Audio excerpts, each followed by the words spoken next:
I'm Scott, and welcome to Child in Time, Growing Up in the 60s. This is Question and Answer, Series 3. So, why don't we get right to it? Interviews I've done.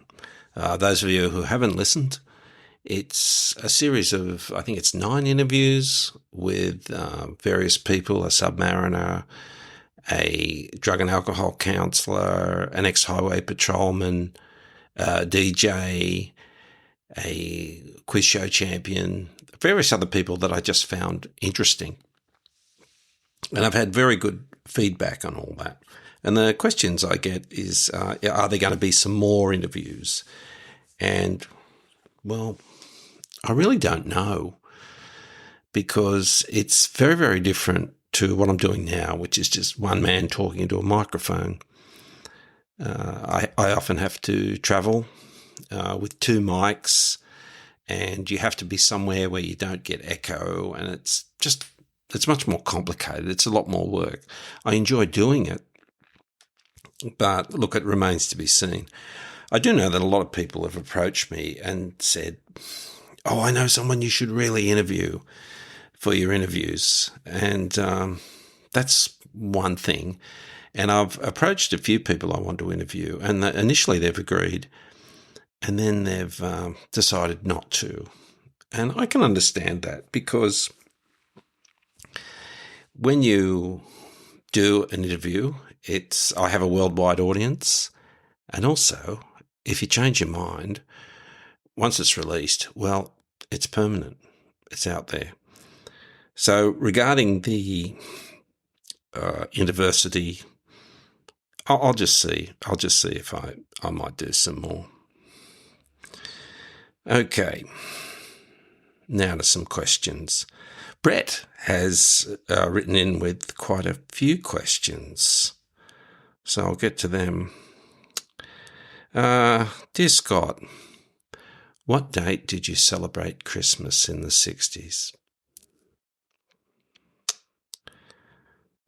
That would be December 25th. Is it true in the 60s there were only 2 sexes, male and female? Yep. Is it true that before a movie was shown in the 60s, people attending the cinema would have to stand up for the national anthem before the program began? Yeah, that's right. I remember the clip, and it was a quite young version of the Queen on a horse, and it was, at some military parade or something like that.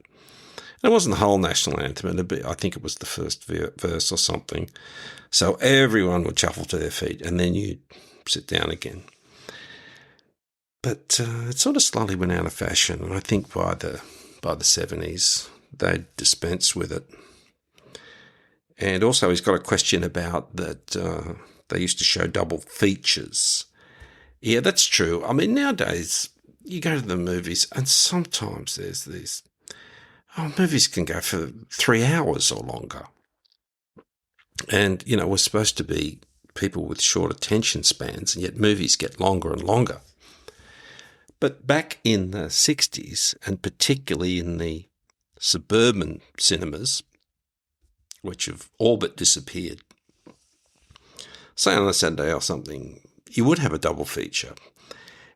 So 2 films. And the first film would often be something called a B film. And the ones I specifically remember were, there was a whole series of them. Things like Beach Blanket Bingo and, Beach Ball Bonanza and all these sort of beachy things, with people like Frankie Avalon and Annette Funicello, if anyone can remember them. And these would be light-hearted sort of comic romps with songs and dancing, girls in bikinis and stuff like that. And they wouldn't wear out their welcome. They'd go a bit over an hour, I suppose. And then you would have the main feature, which would be the new Bond film or something like that. So, yeah, there was, and also drive-ins. Drive-ins would almost always show two films. Jan says, ask me, Scott, I'm interested, where did you come in the birth order in your family? And did you have any sisters? No, I think I mentioned this before. I was the eldest of four boys. And when last I looked, I'm still the eldest. And we were born in a period of 5 years. 5 years, four boys. And then I think my dad bought a television. And many times as a child growing up, people had asked me, and Scotty, who's in your family? And I'd say, it's, I'm one of four boys. And then the adult would often reply, oh, your poor mother.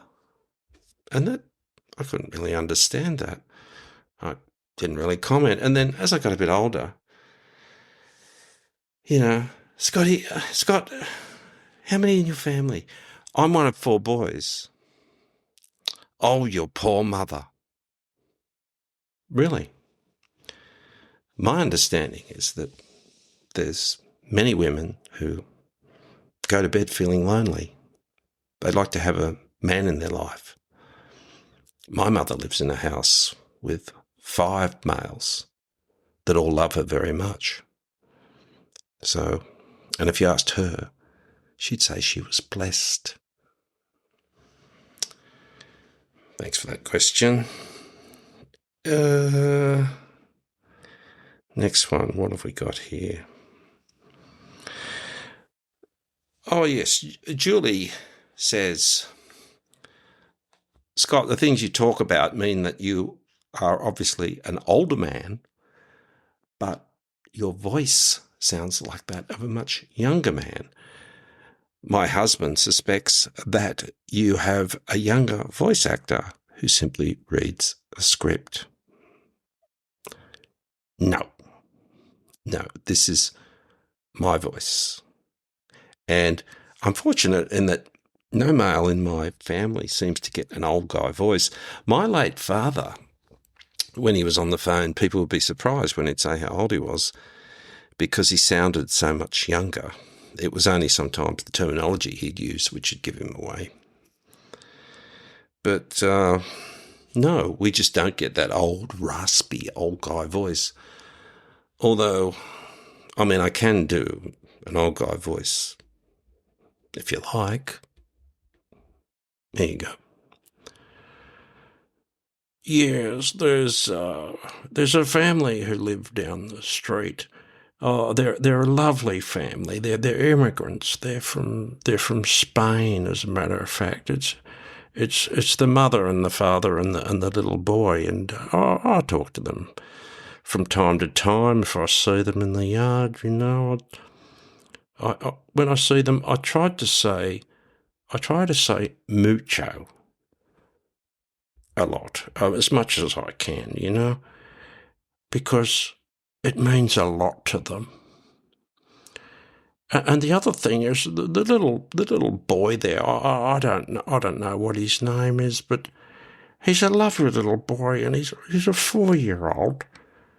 But he can't even say thank you in English, and I think that's por favor. Por favor. Yes. Yeah. So there's the old guy voice. I can do an old guy voice. Right, next question. This is from George, who listened to the episode I did about my first date, and he's asking, do I have any dating advice? Well, George, the answer to that is no. When I went out, it was very, very commonplace to just take a girl to the movies, to the pictures. But I was very much into cinema. So I didn't just take girls to the movies, but often I'd take them to sort of like art house type films by the likes of Fellini, Antonioni, Wim Wenders, Truffaut. I took several girls to films where they'd have to read subtitles. When I say I took several girls, I didn't take 4 at a time or whatever, but just singularly. And it's probably not a very good dating strategy, but I got to see films I wanted to see. I remember one girl in particular, I took her to see The Enigma of Caspar Hauser. If any of the listeners have seen that film, it's very good. But got a bit annoying because she's beside me and the girl's fiddling and just shifting in a chair. She was displaying all these signs of being bored. Another time I took a girl to see, I didn't read the reviews, and it was a film about Nietzsche called Beyond Good and Evil, which is the name of one of Friedrich Nietzsche's books. And it was our first date. And as I said, I didn't know much about the film. Not a date film. Not a date film at all. There were scenes in the film which were quite disturbing. Anyway, so dating-wise, I mean, do people sort of have dates at the movies anymore? And of course, the drive-ins, as I've spoken about in one previous episode, they were very, very big. And if you're old enough to have your license. So I think that's about it for this question and answer. I just want to thank everyone for continuing to support me and listen to the podcast. I really enjoy doing it. And we're going to keep going. As I said, there might be some more interviews.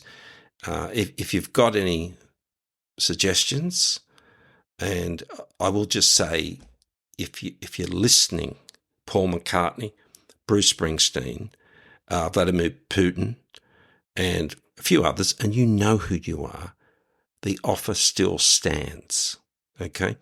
You'll get the best part of an hour of just putting forward your point of view to my growing worldwide audience.